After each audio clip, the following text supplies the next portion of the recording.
Hey, what's up, everybody? It's just Charles the Bandsman, and welcome you guys to another episode of the Dreamers Pro Show, where we cover everything from sports, hot topics, classic debates, entertainment, and we give you guys a fresh perspective on things and how we see them. And folks, we're going to be talking about that damn JJ Redick, but before we get into it, please make sure you like the video and sub to the channel. Well, it looks like we're still in the playoffs, and one of the guys that's not there is Yoda himself, JJ Redick. His ass is at home, right?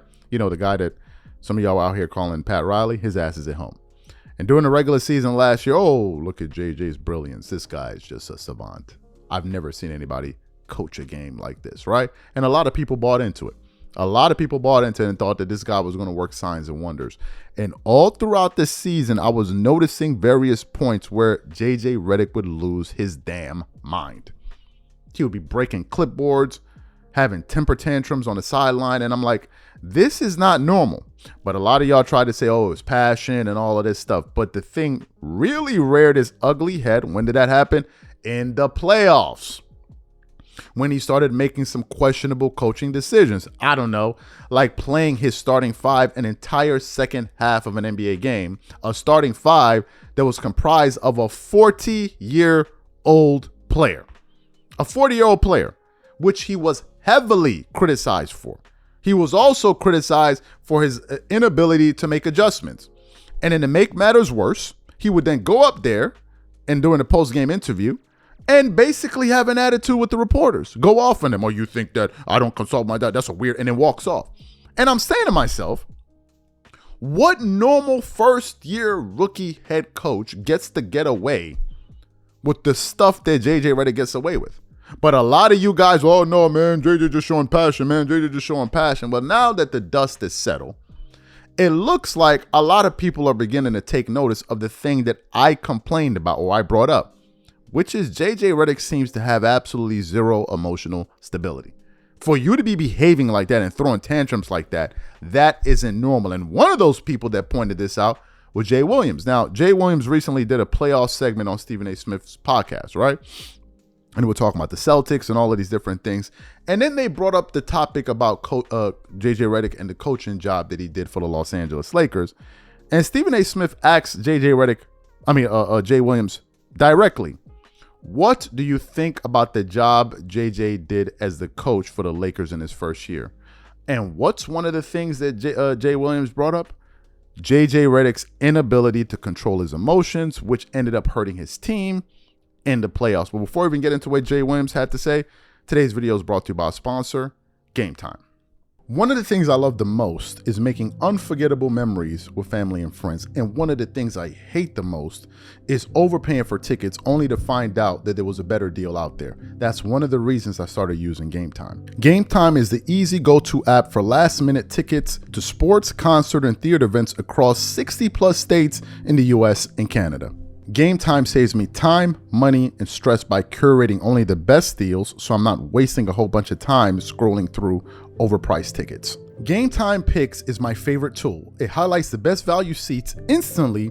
No more guesswork, no more wasting time. For example, I am super excited about this Game 2 matchup between the Los Angeles Clippers and the Denver Nuggets. Here's what I like to do. I turn on all-in pricing so I know exactly what I'm paying for upfront. I check Game Time Picks to find out the most valuable deals. And finally, I pick the ticket I want. I choose between the cheapest deal, the great deal, or the amazing deal. Once you select the ticket you want, you can use their panoramic seat view to ensure you know exactly what you're getting before you buy. So take the guesswork out of buying tickets with Game Time. Download the app, create an account, and use code CLNS for $20 off your first purchase. Again, create an account and use redeem code CLNS for $20 off. And remember, whenever you support this sponsor, you're supporting this channel. Thank you. So what we want to do now is going to play exactly what Jay Williams had to say about JJ Redick on the Stephen A. Smith show, and then we're going to come back and react to his comments. Take a listen to that there. What did you think about the job JJ Redick did coaching the Los Angeles Lakers this season and these playoffs? And how surprised were you that they ended up home in 5? I wasn't as surprised that they ended up home in 5. I thought game 4 could have went a different way down the stretch if the ball bounces a different way. The calculated bet of playing his starters the third and fourth quarter is an unorthodox one. But if they had lost by 10 or 15, I would, okay, what are you doing? It was, and I hear what people say, about how that then translates into game 5. Okay. How do I say this the correct way? I'm just going to say it.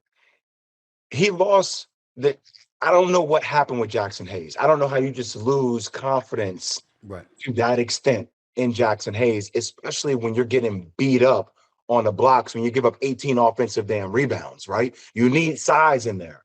But there was something that I do trust JJ's intuition. There is a learning curve that I think JJ will have in this league. I do often wonder, though, and SA, you and I know him very well. When he engages in battle and he sees red, sometimes that genius gets combated a little bit with the competitive fire where this is what it has to be. And I think that's something that we still need to see him be fine-tuned with. We've seen him lose his cool a little bit. You've seen it. You've seen it when you've exchanged with him a little bit. It gets heated. Then it kind of becomes personal. He loses the strategy aspect of it.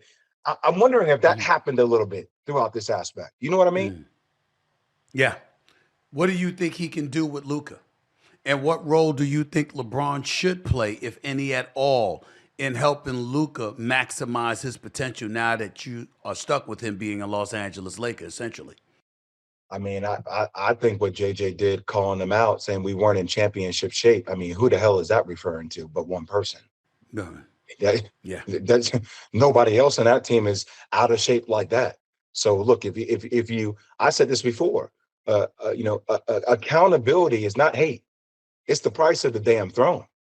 And obviously Steph has made improvements on the defensive end. He put on weight. He's worked on it. He is a marginal defender. He's a serviceable defender.